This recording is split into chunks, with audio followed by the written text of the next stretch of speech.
Good morning, everybody. It's another Monster Monday. Last week we discussed Marvel's foray into horror or monster comics, I should say, in the 1970s with the uh, relaxation of the Comics Code Authority. So today we're going to talk about DC's um, foray into that. Now, they didn't go heavy into monsters so much as they did horror and mystery. And unlike Marvel, who was relatively newer company coming, I mean, Marvel as we know it in 1961. Before that, they were Atlas Comics, and they published, Tales of Suspense and Tales to Astonish and all that. And they had their mystery and horror stuff in there, or giant monster stuff. DC, by the same token, they had their kind of white bread horror comics as well that go back to the 1950s, but they stayed with theirs. They didn't introduce superheroes into them the same way that Marvel did, like Tales of Suspense becoming an Iron Man comic, uh, and then doubling up with Captain America, and Tales to Astonish becoming a Hulk comic, that type of thing. These guys DC pretty much remained true to the uh, I like to call it white bread horror because there's nothing really shocking in it, because of those codes. There's really couldn't do a lot of stuff. Um, but so their stuff has been around for a long time. The first one was House of Mystery, and that had started in 1951. That's how long that thing was around. But it was relaunched in 1968, in July of 1968, with issue number 175, because that's when they were starting to see some of the stuff being lifted. And as we spoke about last week, the horror cycle was in full bloom at that point, from 1957 all the way up to like 1975. There was that boom of an interest in horror and monsters and that kind of stuff. So I suspect that that's why DC started to, go in a little bit heavy into that stuff. They tended to go with gothic horror, like this. It's a great Neil Adams cover from House of Secrets. I think it was Stat Zero last week who said that when he was comparing DC and Marvel's horror comics, that DC ate their lunch. I think that's a very good way to phrase it, because Marvel went in for sort of the classic monsters, where DC went into mystery, horror, even some sci-fi later on. But whereas the Marvel stuff started really great, like with Plug's work on Man-Thing, Werewolf by Night, and the Monster of Frankenstein. When he left, usually it all those books tended to kind of crash dive, and lesser artists were involved in them, and writers as well. Whereas DC stuff was a who's who. You could pick up a House of Secrets or House of Mystery book, and you would get Bernie Wrightson, Alex Toth, Neil Adams, Nick Cardy, Jim Aparo, Joe Kubert, Mike Kaluta, a who's who of incredible artists that were working on these books. And these were real intro books. Joe Orlando took over. What was it? House of Secrets? Let me see here. I got some notes. No, House of Mystery. Joe Orlando took that over with number 175 or 174, but 175 is when it really started to change. And Joe brought in a lot of young talent, like Mike Kaluta and Bernie Wrightson, and this was a great training ground for them. These mystery books, because the stories are anthologies, so you could draw. You got to see them draw all different kinds of stuff, and they were well suited for that.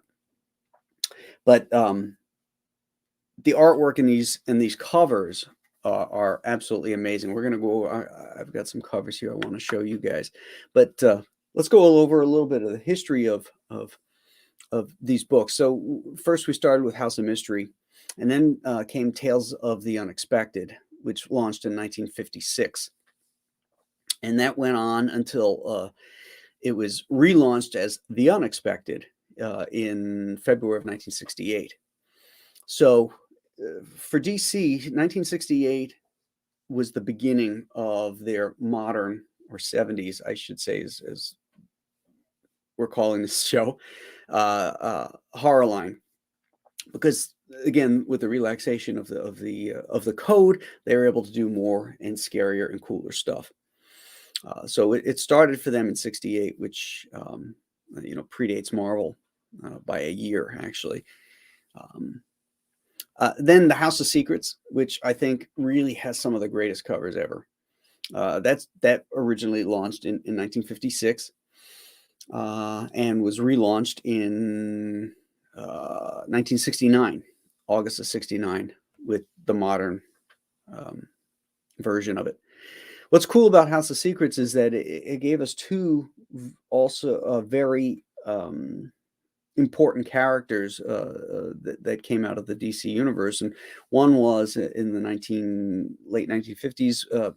The Martian Manhunter first appeared in House of Secrets, and then in was August of 1969 with issue number 92. We get the first Swamp Thing by Len Wein and Bernie Wrightson. And then the Swamp Thing got his own book the following year. Or the Swamp Thing was 1971, July of '71. And then he got his own book in November of '72. Another great horror series, but I guess you could say it's mystery horror / superhero, was The Phantom Stranger. Now, The Phantom Stranger got his start in 1952, and he was more of a host type of thing, sort of like the old radio programs where you had this host talking about the mystery things like the Whistler and what are some of those other ones? I wish the boss was here. Julie is a huge old radio fan, and she knows all those series. But anyway, that's what that series was like back then in the 1950s. And then eventually he got his own, he got stories about him too. But it wasn't until 1969 in Showcase number 80 that The Phantom Stranger got brought back. It was popular enough that he got his own series.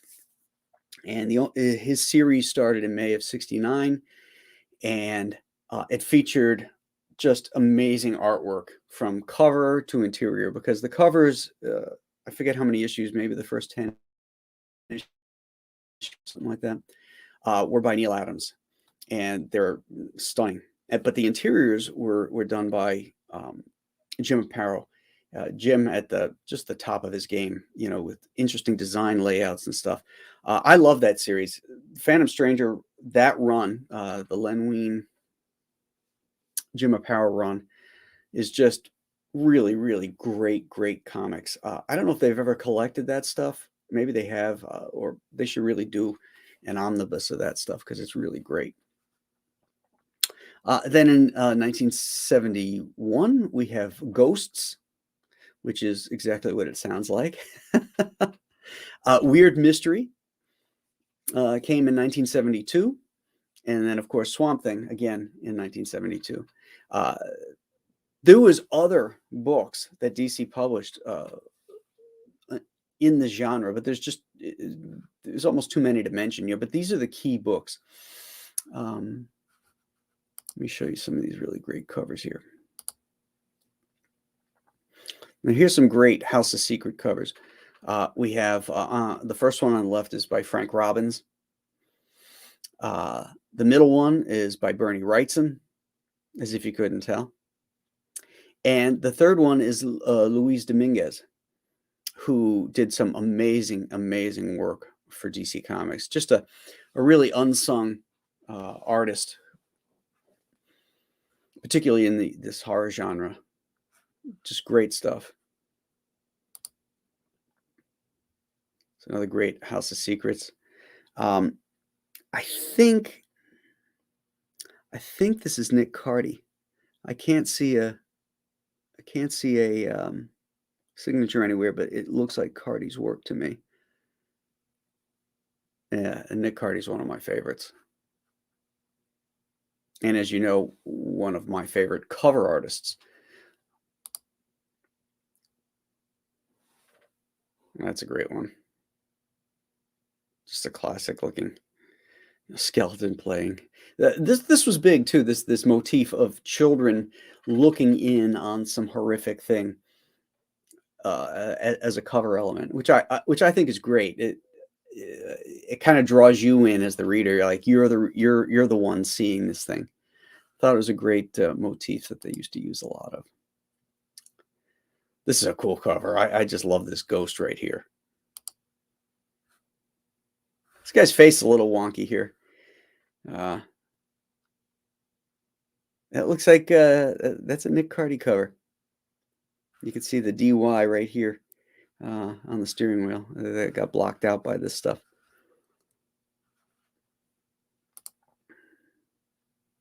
That's a Luis Dominguez cover. Look at that.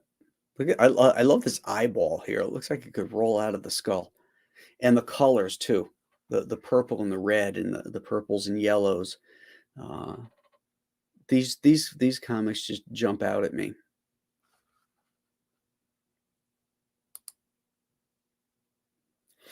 Here's another great Nick Cardy cover.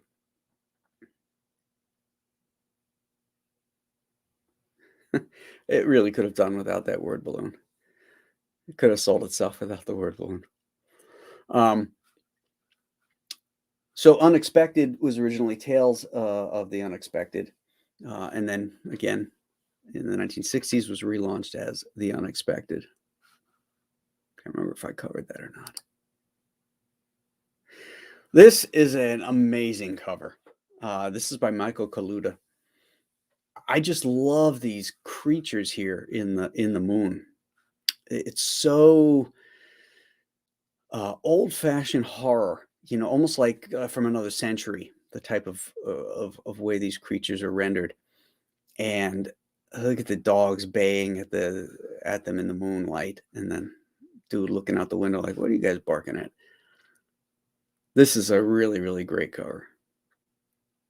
House of Mystery number 200.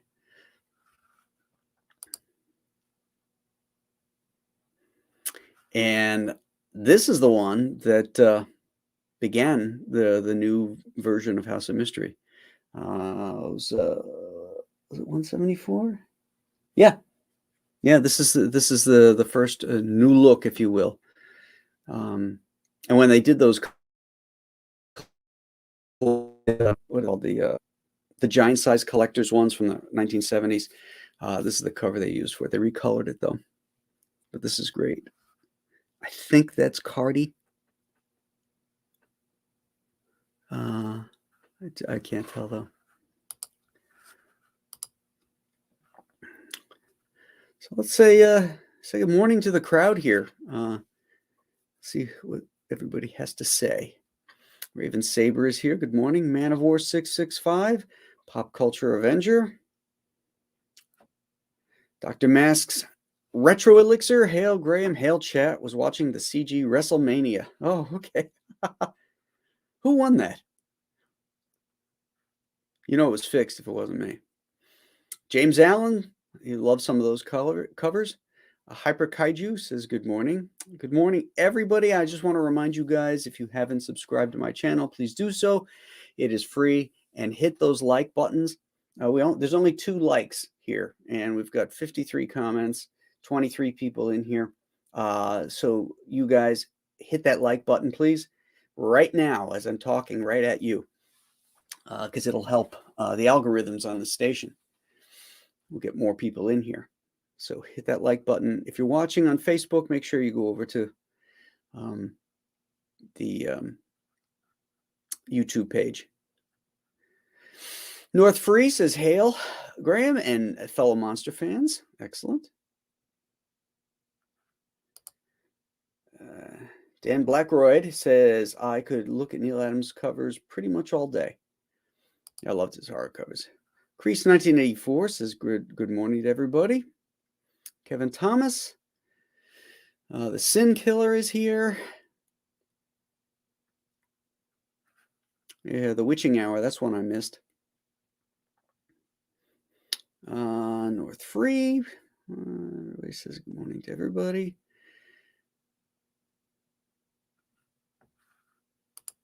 Sin Killer says we've got to create a publisher company and do ourselves horror comics. Compass Comics? Hello? We started with the Chinu. We're doing Alien Alamo, and then the next book is The Ghosts of Matacumba Key. So I'm getting that covered.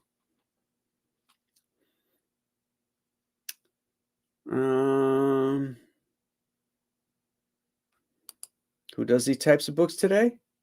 Compass Comics. Me.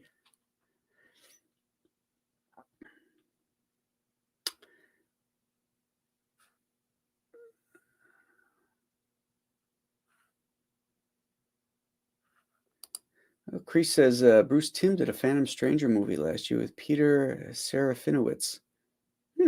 I hadn't heard about that.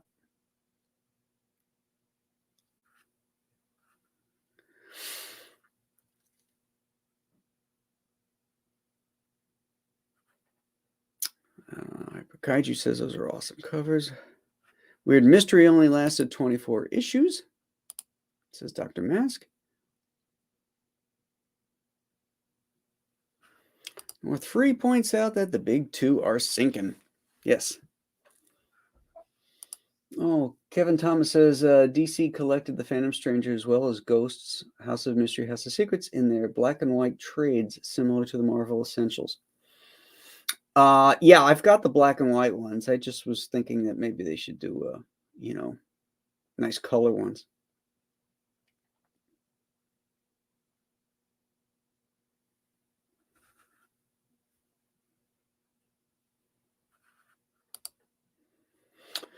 Dan says, I love the running theme of the Phantom Stranger covers where he wouldn't be seen directly, only in shadow or reflection or obscured. Always really visually interesting works. Yeah, it was like they were going for the shadow look, the old George Rosen painted covers of the pulp magazines. That's the feel it got, that I got from it.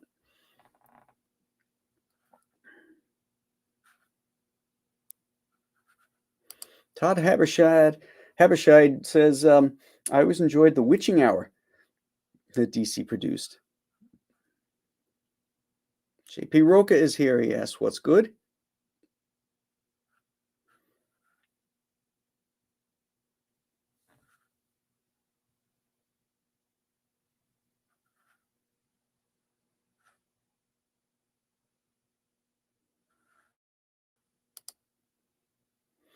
Rob says, hey there, Graham and Monday Monster Club. Thanks for adding spookiness to my lunchtime. You're welcome.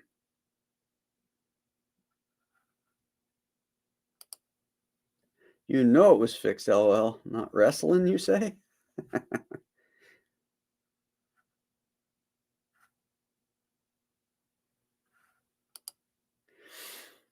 Pop Culture says, do you have your own personal collection of these DC horror titles? I have some, and I have some of the collections, like the black and white ones, House of Secrets, that kind of stuff. But I don't have a ton of them. This stuff should be, who knows what the market is today, but I think a lot of this stuff is pretty easily and inexpensively found because not a great demand for it. So I'm going to start looking for some of these, if for no other reason, just for the covers.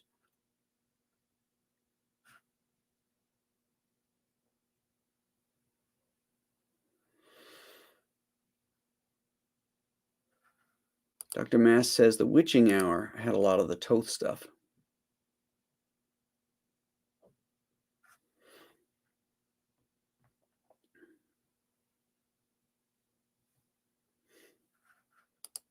Kevin says he'd love to see a CG House of Mystery style kind of anthology, 5 or so stories by different artists. That could be cool.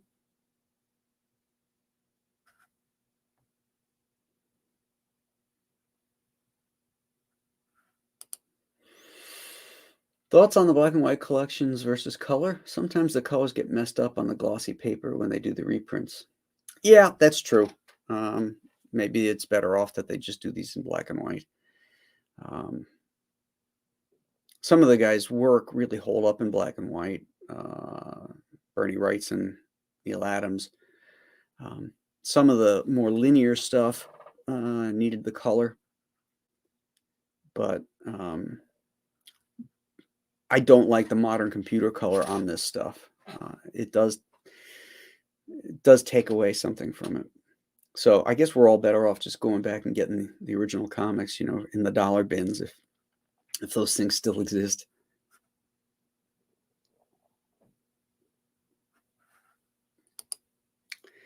Dan wants to know if I can give any more info on what the ghost book you will be making is. Yeah, the Ghost of Matacumba Key is the third in my horror line, and it all interconnects with the Chinook and Alien Alamo.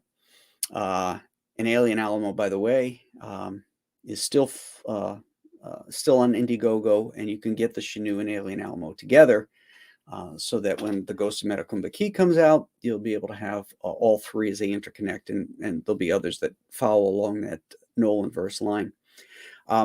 The story, the basic story, or rather the broad outline, is that in 1935, the most powerful Labor Day weekend, as a matter of fact, the most powerful hurricane to ever hit the United States landed in the Middle Keys in Matacumba Key, which is where Isla Morada is, and it killed over 400 people just in that area alone.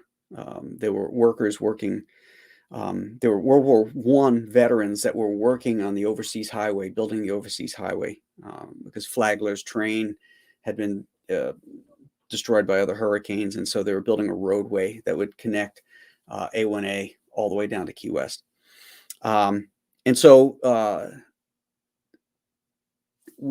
the story is going to take place in modern times, today, but that's the backstory of where these ghosts are coming from. And so there's going to be a mystery of who these ghosts are, and these new investigator characters that I've created called Misty and Meathead. More on them later. And they will be investigating and trying to solve the mystery of these ghosts. It's going to be a chilling ghost tale with adventure and action in it, like all my stuff. So it's going to be really cool.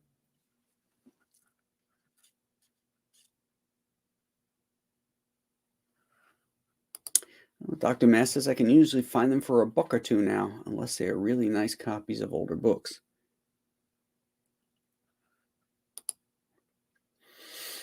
Graham, I heard your next comic will be multi-stories. That true? It's the next comic in my Nolan verse, but it'll be the next comic that Compass Comics publishes. It's called Giant Size Two-Fisted Manly Tales.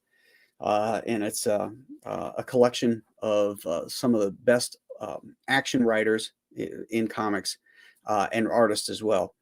And it's a celebration of toxic masculinity because I feel that men get a bad rap these days. And so we want to,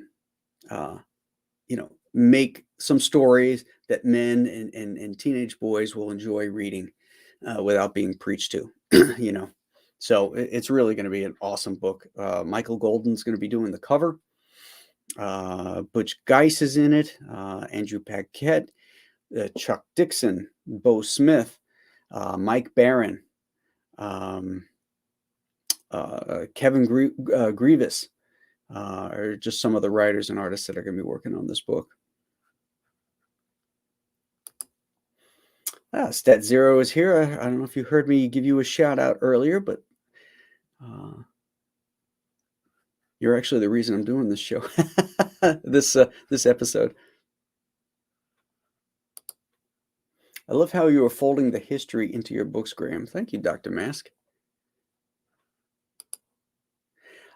Key Largo, yes.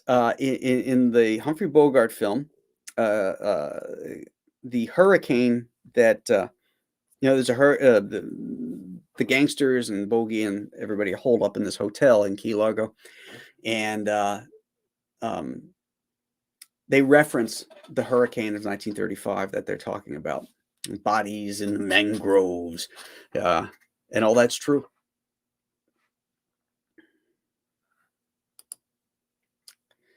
Graham needs to create a Compass Comics monster host like the Crypt Keeper. Well, if I ever do an anthology, yeah, I will. Maybe I'll have the Shanu pop in and be the host.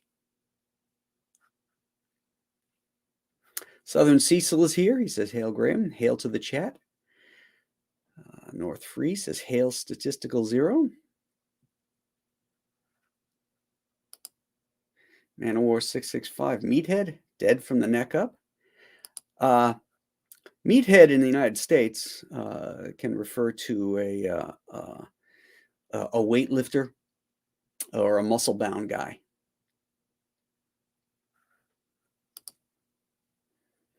Because I'm not sure where you're from, Man of War. So, Dave Alameda, good morning, Graham. You can still do a morality play in a horror story without preaching to people. Great point.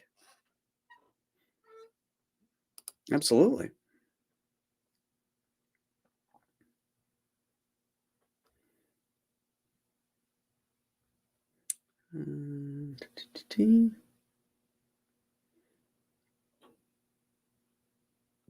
North Free loves Butch's artwork.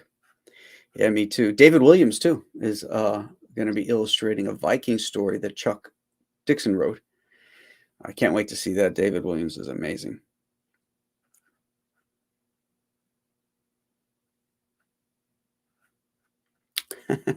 Archie Bunker's son-in-law. That's true. That's another meathead.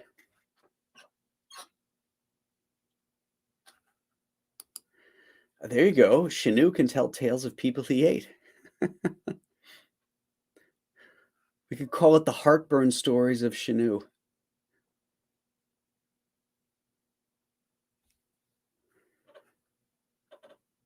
Okay. Well, I think I covered everybody here. Oh, Man of War is New Orleans, born and raised. Unfortunately.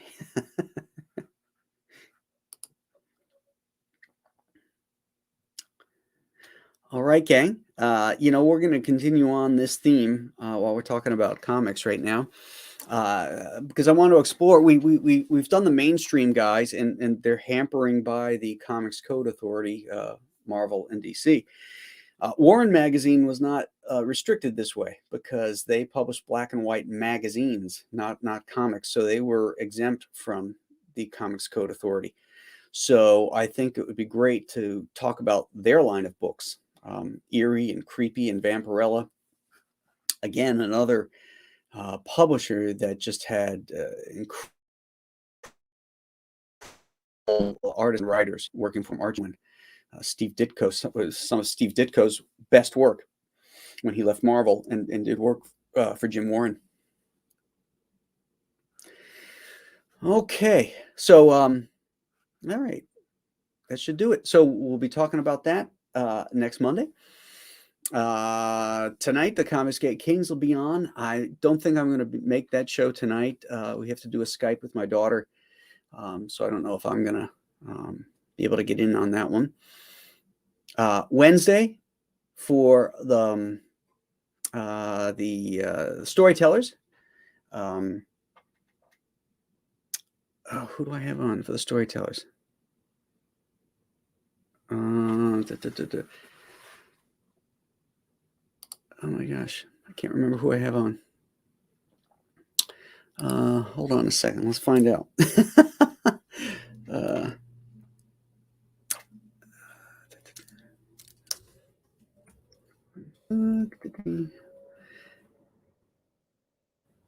I hope this. I'm having some problems with my internet here too.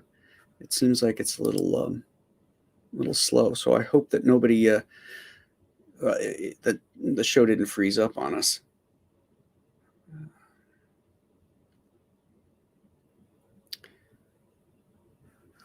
That's right.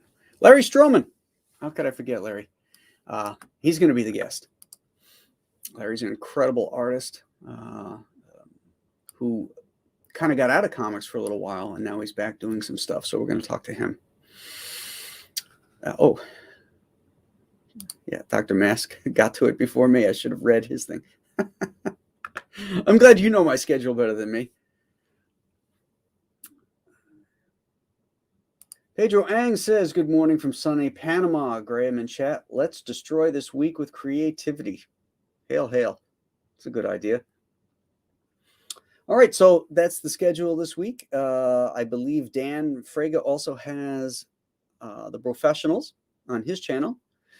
So a fun week coming up, my friends. Oh, and by the way, the final files are in on Alien Alamo, and they're going off to the printer this week. So if you haven't gotten on board, that campaign will be closing soon because I'll be fulfilling. And as I said, the files are going to be going to the printer. So books are going to be getting made very shortly. So that's it, gang. Have a great rest of your day, and we'll catch you on the flip side.